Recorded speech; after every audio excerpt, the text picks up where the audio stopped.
É com muita alegria e simplicidade que me junto a este dia tão importante na história das jornadas, que será a recepção amanhã das mãos do Santo Padre, dos símbolos que certamente desempenharão um papel muito importante na mobilização e depois na celebração em 2023 destas jornadas. O lema escolhido para as jornadas provém de uma passagem do Evangelho de São Lucas, Lucas 1,39. Maria levantou-se e partiu apressadamente.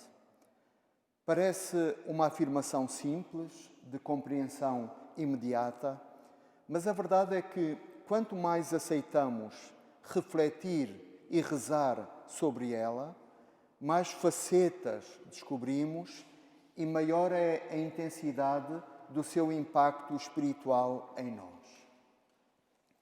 Quando olhamos com atenção para a decisão que Maria tomou de levantar-se e meter-se a caminho para alcançar a casa de Zacarias e Isabel, apercebemo-nos de que esta tem o seu quê de enigmático.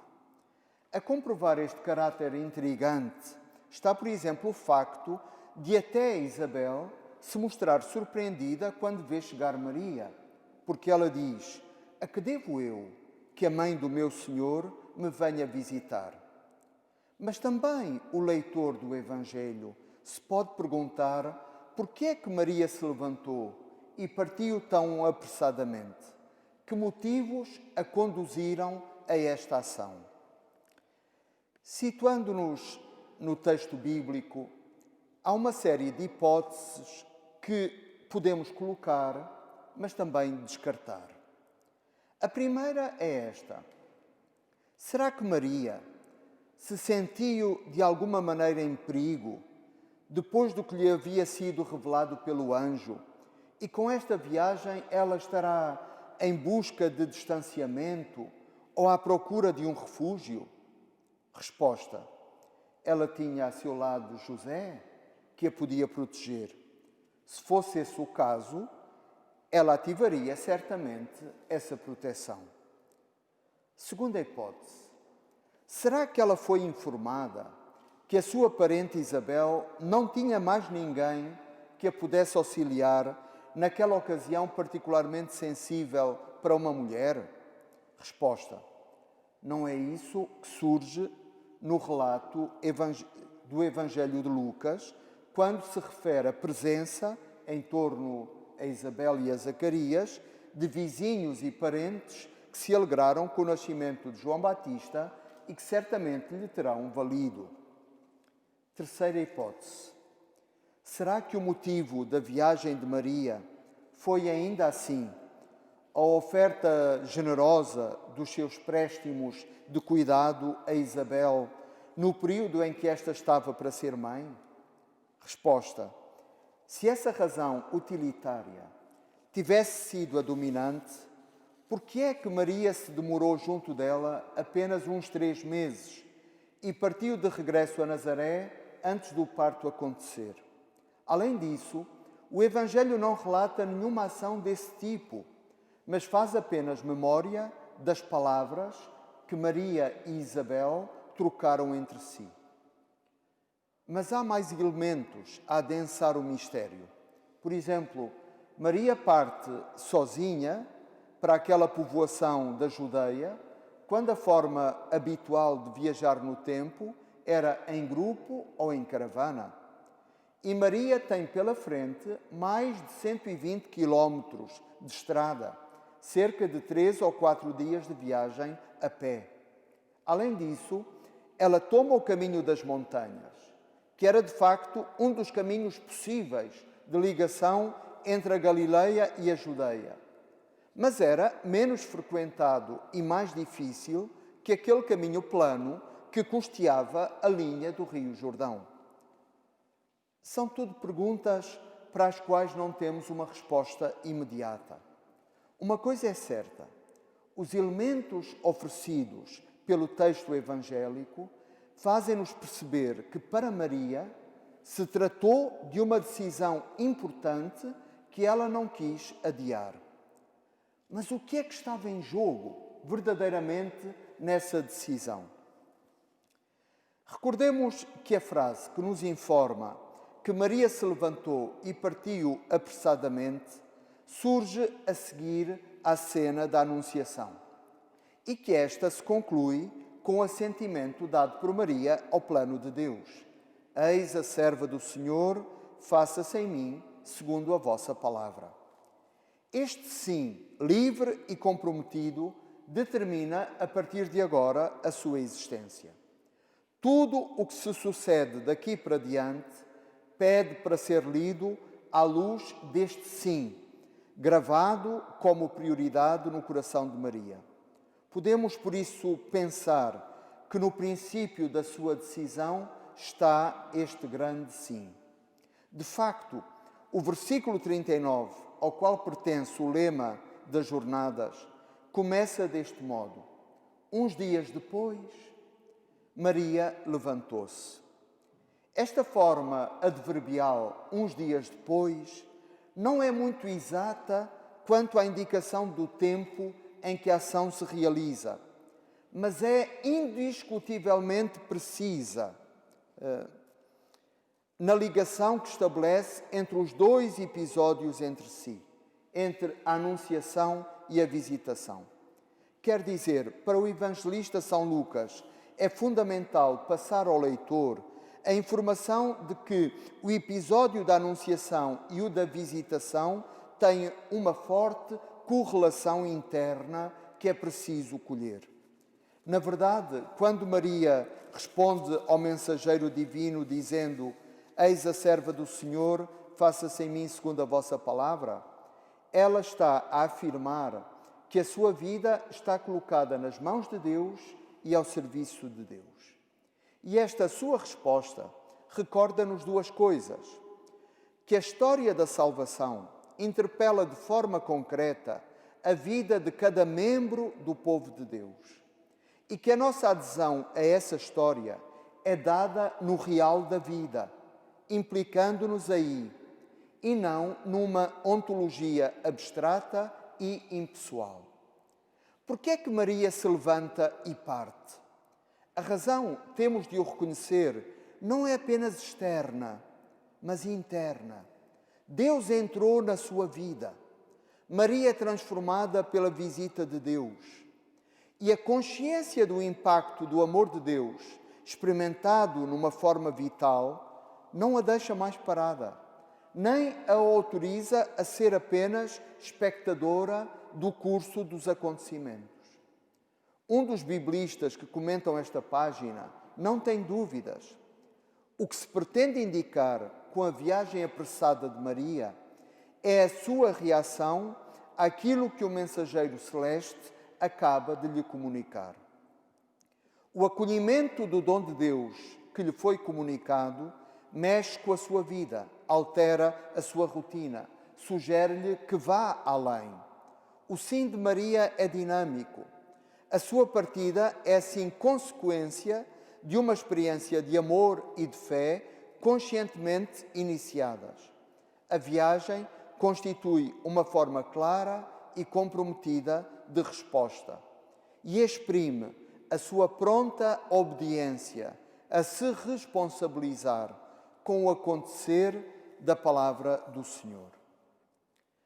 Uma aproximação textual importante e que nos ajuda a compreender a iniciativa de Maria é aquela da cena dos pastores, no capítulo 2 do Evangelho de Lucas. Recordemos esta passagem e notemos o paralelo flagrante com a nossa. E o anjo disse aos pastores: não temais, porque vos anuncio uma grande alegria que o será para todo o povo. Na cidade de Davi nasceu hoje para vós o Salvador, que é o Cristo, o Senhor. E isto vos servirá de sinal. E isto vos servirá de sinal. Achareis o menino envolto em panos e deitado numa manjedoura. E aconteceu que, quando os anjos se afastaram, os pastores disseram uns aos outros: vamos, pois, até Belém, e vejamos isso que aconteceu e o que o Senhor nos fez saber. E foram apressadamente, e acharam Maria e José e o menino deitado na manjedoura. Quando Maria, na cena da Anunciação, interrogou o anjo: como será isto, se eu não conheço o homem? O anjo não só a elucidou sobre a modalidade da gestação de Deus no seu seio. Descerá sobre ti o Espírito Santo e a virtude do Altíssimo te cobrirá com a sua sombra. Mas, tal como no anúncio aos pastores, lhe referiu um sinal. Maria receberia um sinal, que era uma garantia das palavras do mensageiro. Isabel, tua prima, concebeu um filho em sua velhice, e este é o 6º mês daquela a quem chamavam estéril, porque a Deus nada é impossível. Podemos, portanto, notar semelhanças entre os dois textos, da visitação de Maria e o texto do anúncio aos pastores. Tanto Maria como os pastores recebem uma boa nova dos mensageiros celestes. Tanto a Maria como aos pastores é referido um sinal que funciona como garantia e penhor. Tanto Maria como os pastores se dirigem apressadamente para verem com os seus próprios olhos esse sinal que mostra como a ação salvadora de Deus atua, se manifesta na história. O que faz mover Maria? O que a leva na sua situação a levantar-se e a partir apressadamente? A resposta é: Maria quer confirmar a experiência da sua fé. Maria tem fome e sede de ver com os seus olhos.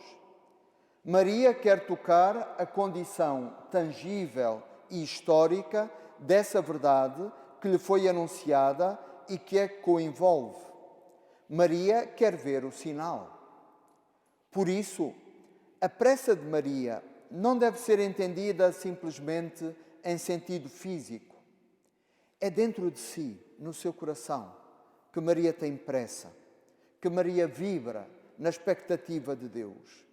A sua pressa é uma disposição interior, um estado de espírito, um vivo desejo de contemplar alguma coisa que ocupa agora o centro do seu coração. Maria quer ser testemunha. Ela tem a pretensão, que é no fundo aquela pretensão de todo o coração crente, de verificar que os sonhos de Deus não se dissipam no nada como bolas de sabão no tempo, mas transformam efetivamente a vida, rasgando-a a uma esperança maior do que ela própria. É assim que pouco mais adiante, no texto evangélico, vamos assistir à explosão de alegria e louvor de Maria, magnificando a Deus. Ela vê por si mesma que é verdade. É verdade. O sinal é-lhe concedido. É verdade.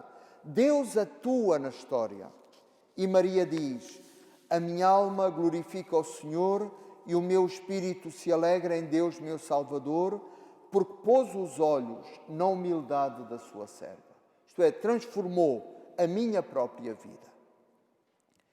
No episódio da visitação, Maria recebe, portanto, de Deus o sinal prometido. Mas o sinal vai muito para lá da mera constatação de que Isabel está grávida. Não só a gravidez da parente de Maria é um facto, mas à sua chegada, o próprio João Batista salta de alegria no seio da mãe. Vejamos o relato bíblico. Quando Isabel ouviu a saudação de Maria, o menino saltou-lhe de alegria no seio, e Isabel ficou cheia do Espírito Santo. Então, erguendo a voz, exclamou: bendita és tu entre as mulheres, e bendito é o fruto do teu ventre. E de onde me é dado que venha ter comigo a mãe do meu Senhor? Pois logo que chegou aos meus ouvidos a tua saudação, o menino saltou de alegria no meu seio. Feliz de ti que acreditaste que se cumpriria tudo tudo o que te foi dito da parte do Senhor. A chegada de Maria e a sua saudação provocam o sobressalto do menino no seio de Isabel. O sentido simbólico destas movimentações de fetos nas barrigas das mães são conhecidos na tradição bíblica. Entre as cenas desse tipo, uma das mais singulares é certamente a dos gêmeos Esaú e Jacó, que, lutando no seio de Rebeca, prefiguravam já a rivalidade posterior em que haveriam de viver. Devemos procurar também um significado simbólico e profético para o sobressalto do menino nas entranhas de Isabel. Esse exprime, como que em antecipação, o envolvimento futuro do Batista na missão de Jesus. Pelas palavras de Isabel, pode-se perceber que aquele é um verdadeiro sobressalto de alegria, nada menos que a alegria de se encontrar diante de Jesus, presente já no seio de Maria. De facto, a alegria espelha a reação do ser humano diante da ação salvífica de Deus que se realiza em particular com o nascimento de Jesus. Nesse sentido, a alegria de João Batista no seio de sua mãe será a alegria de todo o povo, será a nossa alegria perante o Messias. Um comentário muito interessante a esta cena é aquele que Santo Ambrósio faz. Escreve ele: Isabel escutou a voz em primeiro lugar, mas João foi o primeiro a experimentar a graça. Ela escutou na ordem da natureza, ele exultou pelo efeito do mistério. Ela apercebeu-se da vinda de Maria, ele apercebeu-se da vinda do Senhor. É absolutamente verdade. Não chegaremos ao âmago teológico e espiritual deste texto se não concordarmos que o fulcro de toda a cena se funda na presença de Jesus em Maria. Não é por acaso que Isabel lhe chama a mãe do meu Senhor, porque no encontro de ambas, Jesus é o protagonista e elas oferecem a sua vida até as suas entranhas como mediação histórica desse protagonismo. Por isso, Maria e Isabel surgem como intérpretes comprometidas com o evento messiânico, com a centralidade salvadora de Jesus, que, recorde-se, não é coisa do passado, mas é boa nova para hoje, para as mulheres e os homens deste nosso tempo. É a razão da nossa esperança. Quando, no Domingo de Ramos de 1986, se celebravam as primeiras Jornadas Mundiais da Juventude, o Papa São João Paulo II explicava desta maneira o seu significado. Não ficaram desiludidos, disse o Papa, aqueles que na entrada de Jesus em Jerusalém haviam gritado: Hosana ao filho de David, bendito aquele que vem em nome do Senhor. No entardecer de Sexta-feira Santa, tudo parecia testemunhar a vitória do pecado e da morte. Todavia, 3 dias depois, falou mais alto a pedra retirada do sepulcro. E não ficaram desiludidos. Todas as expectativas do ser humano foram completamente superadas. E por isso celebramos neste dia a Jornada da Juventude. Não ficaram desiludidos aqueles que na entrada de Jesus em Jerusalém haviam gritado: bendito aquele que vem em nome do Senhor. Sim, Ele vem. Deus entrou na história humana. Em Jesus Cristo, Deus entrou de modo definitivo na história do homem. Vós, jovens, deveis encontrá-lo em primeiro lugar.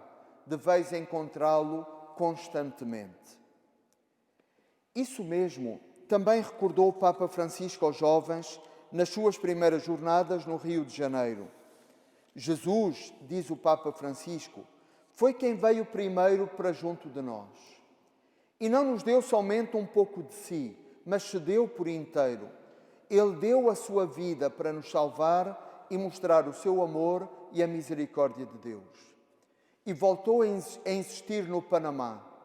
Jesus revela o agora de Deus, que vem ao nosso encontro para nos chamar, também a nós, a tomar parte no seu agora. Como Maria, aprendemos que se nos levantamos e partimos, é porque primeiro Deus vem ao nosso encontro. Por muito que isso nos pareça surpreendente, Ele entra na nossa história. O contacto com o seu amor incondicional, a boa nova desse amor, é a experiência que deve preceder tudo. Por isso, as jornadas não são apenas uma das maiores concentrações humanas e juvenis do planeta, com tudo o que isso representa em termos de mega organização. As jornadas devem, e muito em particular nestes anos de preparação, fazer chegar a cada jovem a boa notícia de que ela, de que ele foram encontrados por Jesus e que isso faz a diferença. Como aconteceu com os primeiros discípulos à beira do lago, como aconteceu, por exemplo, com aquele jovem chamado Natanael, que, espantado por Jesus já conhecê-lo, lhe pergunta: de onde me conheces tu?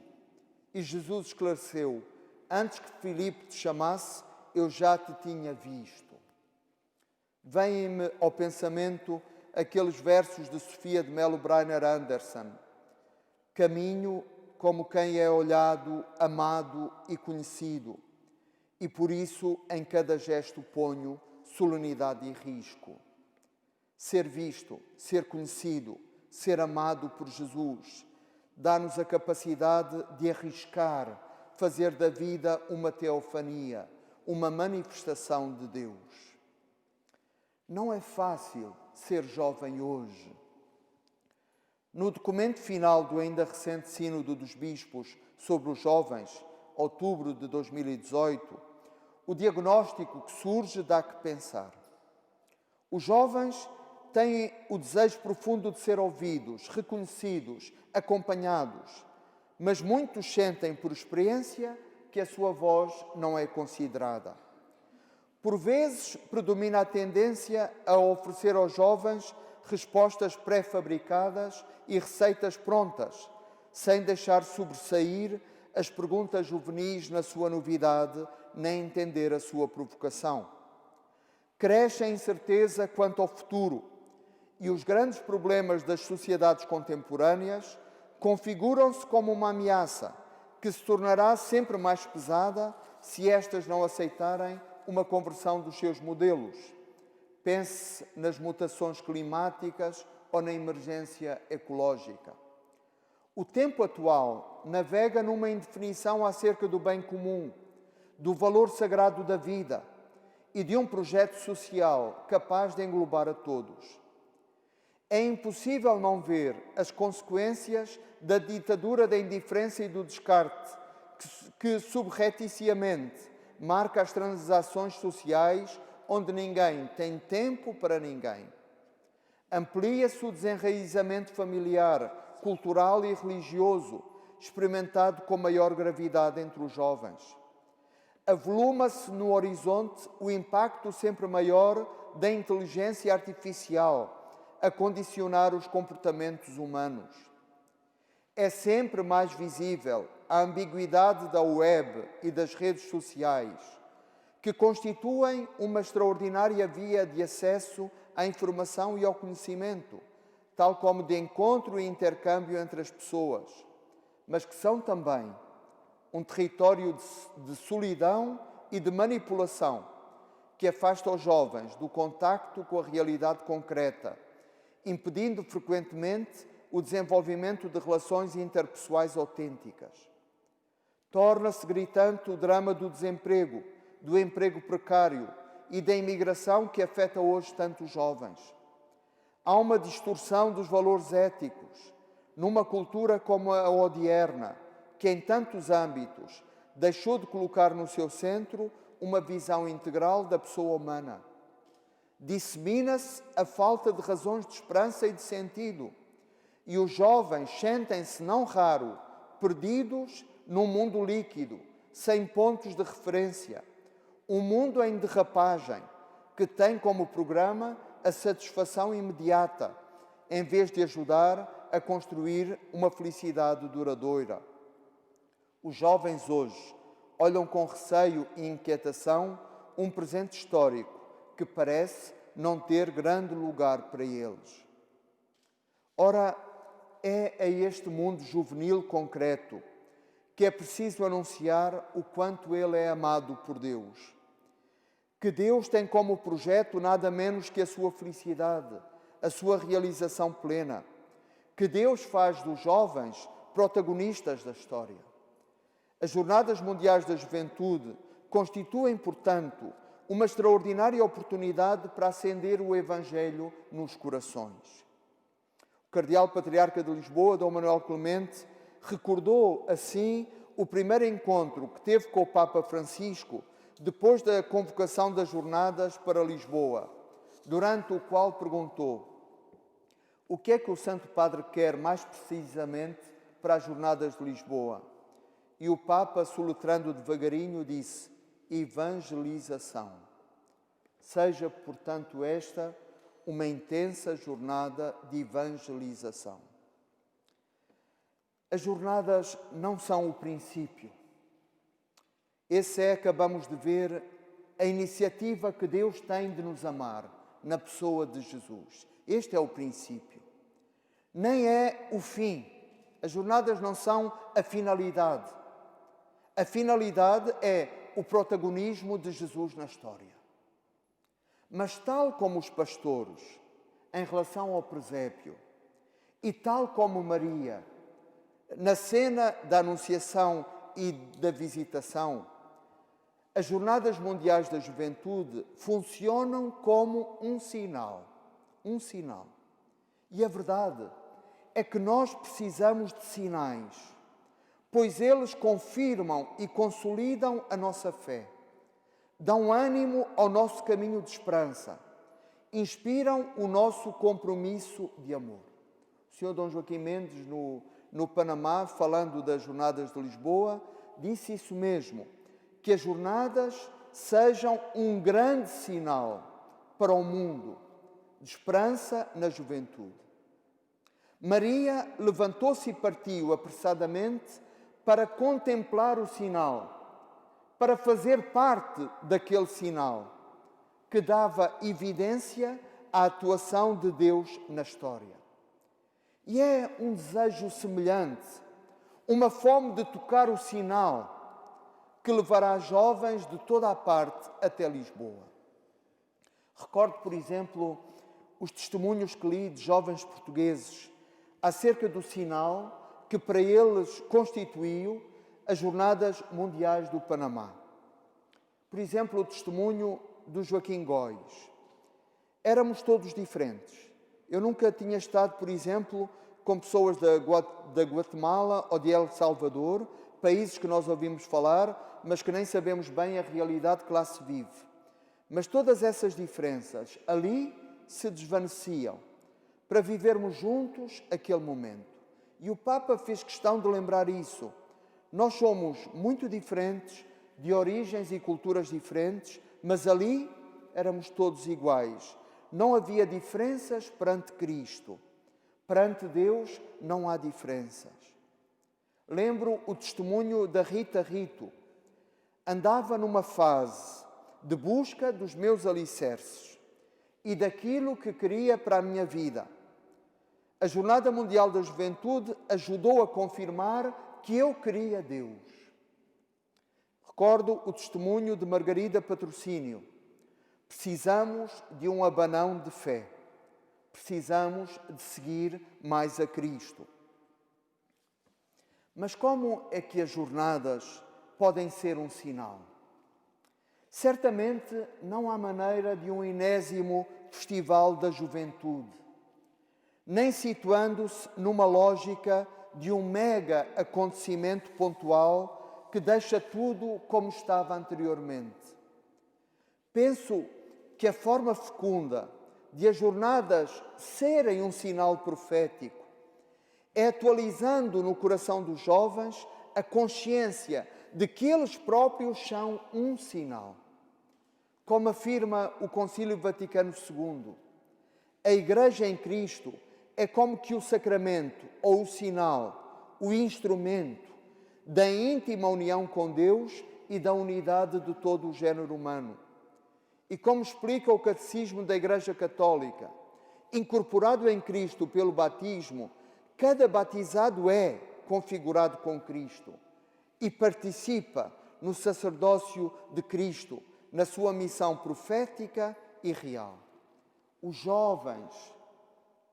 jovens cristãos são verdadeiro sinal. E todos juntos sinalizam a força do Evangelho, a beleza da Igreja, uma esperança que o mundo não pode ignorar. É fundamental que as jornadas recordem e avivem em cada jovem cristão a sua condição de sinal. Não podemos ser cristãos de bancada ou de sofá. Isso em que insiste o Papa Francisco na exortação apostólica Christus Vivit. Jovens, diz o Papa, não renuncieis ao melhor da vossa juventude, não fiqueis a observar a vida da sacada, não confundais a felicidade com o sofá, nem passeis toda a vossa vida diante de um ecrã. Não aceiteis viver com a alma anestesiada, nem olheis o mundo como se fosseis turistas. Fazei-vos ouvir. Lançai fora os medos que vos paralisam, para não vos tornardes jovens mumificados. Vivei, entregai-vos ao melhor da vida.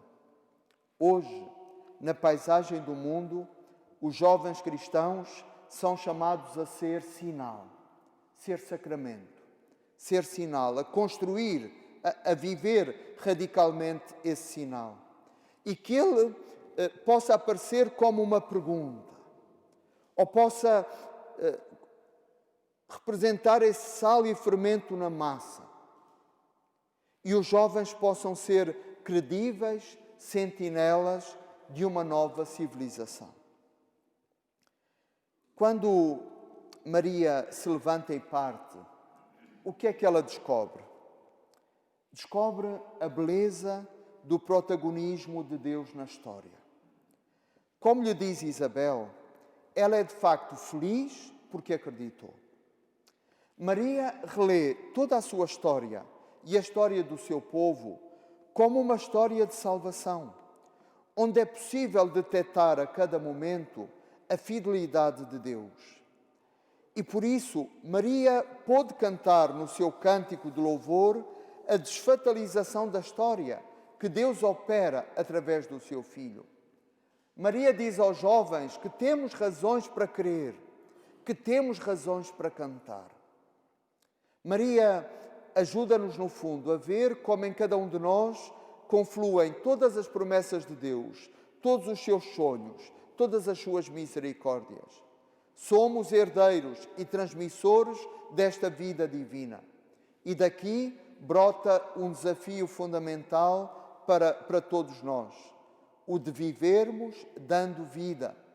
O de contrariarmos esta cultura dominante do egoísmo, entendendo a nossa vida como serviço e dedicação aos irmãos, a fim de que, como escreve o Papa Francisco na Fratelli Tutti, sejamos capazes de reagir com um novo sonho de fraternidade e amizade social que não se limite a palavras.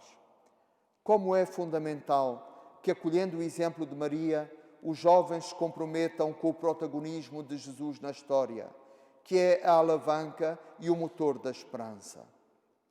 Que isso, em grande parte, já acontece, prova-o este sonho concreto das Jornadas Mundiais da Juventude de 23 em Lisboa. Gostei muito de ouvir o Dom Manuel Clemente descrevê-lo assim. Estas Jornadas de Lisboa devem-se sobretudo ao movimento grande dos jovens católicos de Portugal, que de várias maneiras, de há uns anos a esta parte, têm impedido que haja um acontecimento assim em Portugal. As jornadas já estão em marcha porque existe já esse radioso compromisso em milhares de jovens portugueses. A tarefa agora é reforçar o compromisso e organizar o empenho, é mobilizar a todos para dar corpo a este sonho. Que cada jovem se assuma como um incansável missionário de Jesus junto de todos, especialmente junto dos outros jovens. Que todos os âmbitos juvenis, a família, os amigos, a escola e a universidade, o trabalho, as realidades da vida cristã, a vida social, sejam alcançados pela Boa Nova. Que o entusiasmo de todos se torne efetivo e transbordante. E que aquela urgência que apressou o passo de Maria deflagre também em nós como uma alegria que cresce e que já nada pode travar. Termino esta catequese com palavras do comentário de Santo Ambrósio, à cena da visitação, de onde provém o lema que nos guiará até Lisboa.